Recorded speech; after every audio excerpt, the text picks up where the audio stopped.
Hi everyone, কালকে আমার exam এবং আমি আজকে যখন পড়তে বসছি প্রায় 1 ঘন্টা সময় ধরে জাস্ট 5টা লাইন পড়তে পারছি বিকজ অফ অ্যাটেনশন স্প্যান। আমি প্রায় 1 ঘন্টা সময় ধরে আমি একটা করে লাইন পড়তেছি, একটা করে ওয়ার্ড পড়তেছি এবং বারবার ফোনটা স্ক্রল করতেছি।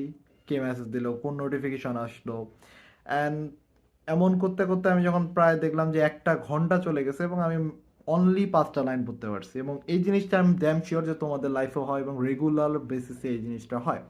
এবং এই অ্যাটেনশন স্পান আমাদের এত বেশি ঘায়াল করে দিচ্ছি ইদানিং যে আমরা হচ্ছে এত টাইম ওয়েস্ট করে ফেলি যে আমরা নিজেরাও বুঝতে পারি না যে কখন কিভাবে এই টাইমগুলো ওয়েস্ট করতেছি।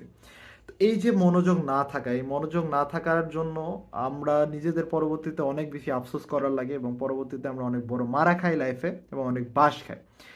তো এই অ্যাটেনশন স্প্যান কমানোর জন্য, আমার পড়াশোনায় মনোযোগ ফিরে আনার জন্য আমি যে কাজটা করলাম ইতোমধ্যে লাস্ট দেন আমি হচ্ছে একটা কাজ করছি এবং যার ফলে আমি 2-3 ঘন্টা পড়তে পারছি।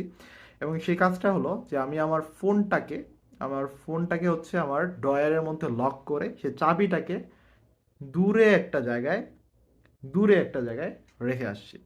যার ফলে যেটা হয়েছে যে আমার ফোনের যে নোটিফিকেশন বাজতেছে এটা আমার প্রথম 10-15 মিনিট খুবই বেশি, মানে বারবার রিমাইন্ড করতেছিল যে হয়তো ফোনে কেউ মেসেজ দিতেছে, কেউ কল দিতেছে, অথবা কোনো নোটিফিকেশন আসতেছে, কোনো মেইল আসতেছে, চেক করি একটু।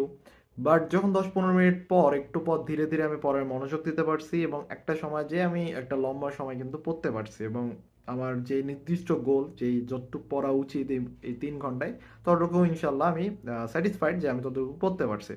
তো এই বিষয়টা আমি তোমাদের সাথে শেয়ার করলাম বিকজ আমার নিজের লাইফ থেকে যে আমি কিভাবে আমার ডিস্ট্রাকশনটা কমাই ফেলতে পারছি।